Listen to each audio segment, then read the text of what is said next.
I had to laugh. I saw this video. It was a nice, mature couple about my age that were going somewhere, and she was saying that they had to wake up early, 6:30. I made a comment. No, 3 o'clock is early. Like today, 3 o'clock. So I had time to goof off before I went in at 5 to count broccoli and stuff like that there.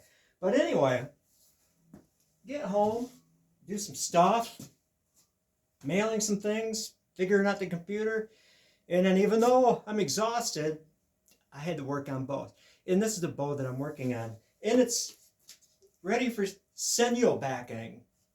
I just wound up I'm not going to say rounded the back, but rounded the edges nicely. Oh, isn't that pretty? Look at that color variation. Ooh, kind of rounded the belly a little bit. It's down to reasonable weight considering it's going to be sinew backed and it's recurved. Now here's the puzzle though. I want you to think carefully at this tip.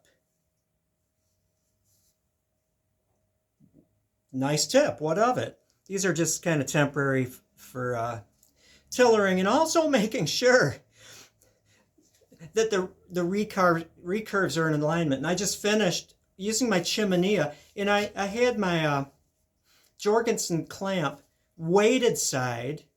I don't know if I've got, I might, yeah, you can kind of see that little arrow.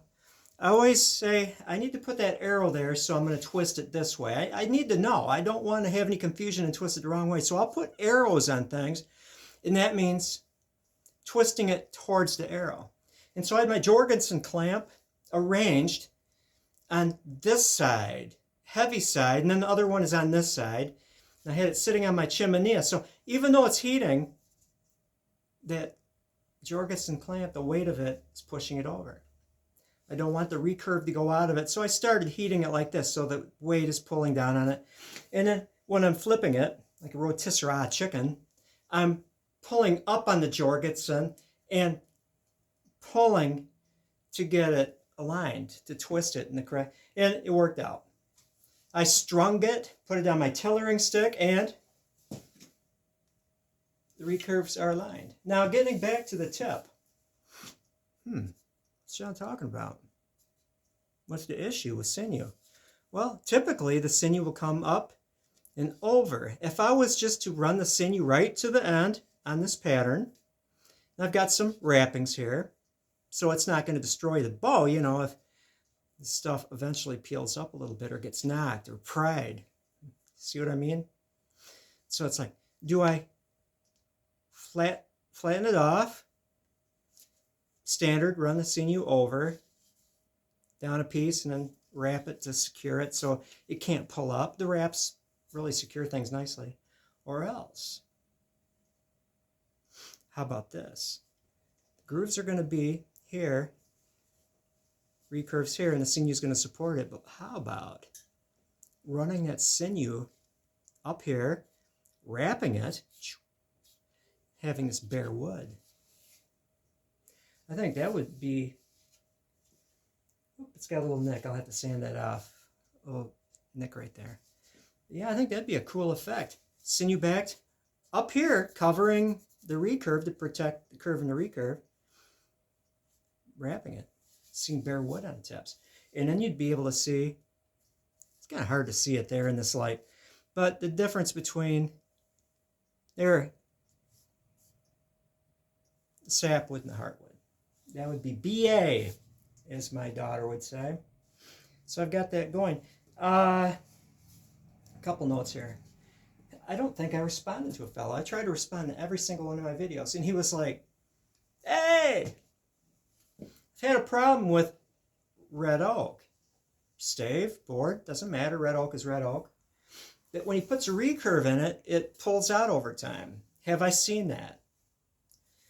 Also, these certain woods hold their recurve better. Well, behold Osage. Does a pretty good job. Red oak? Yeah, possibly. If you rawhide back it or sinew back it, it's not an issue. But yeah, recurves can pull out. Sometimes you'll do a bow in white ash. Put recurves in it, they stay in there. Sometimes you put recurves in there, they don't stay in there. Same with red oak. Some of it has to do with how you put the recurves in. You're steaming it, you're boiling it, dry heating it, whatever. And you're bending it.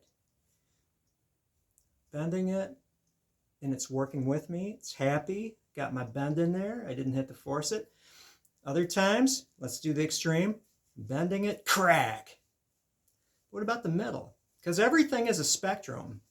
It's the gray that is making primitive bows. Got the heat, steam, dry, boiling, whatever. I'm pushing on it, and I'm impatient. And I'm pushing on it. I'm forcing that wood. Bend! And it's saying, no, I bent far enough. And you're saying, bend!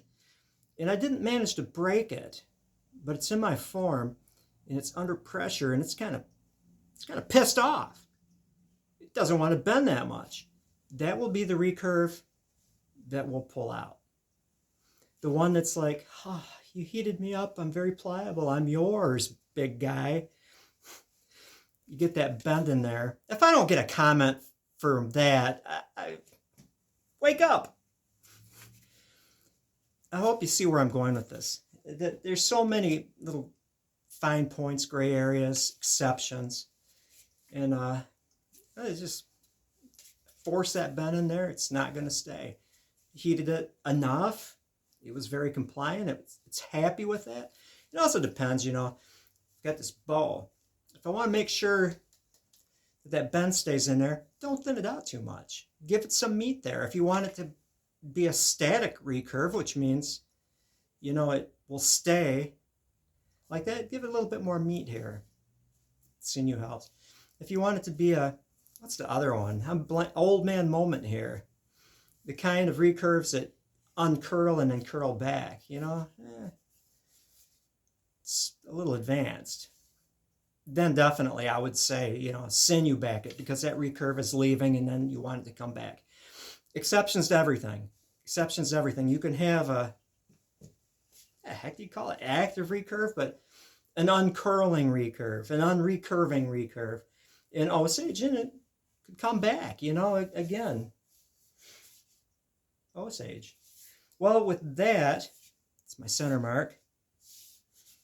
I'm really liking this little bow. You know, I can picture, what kind of American are you? Sorry. Thank you for watching.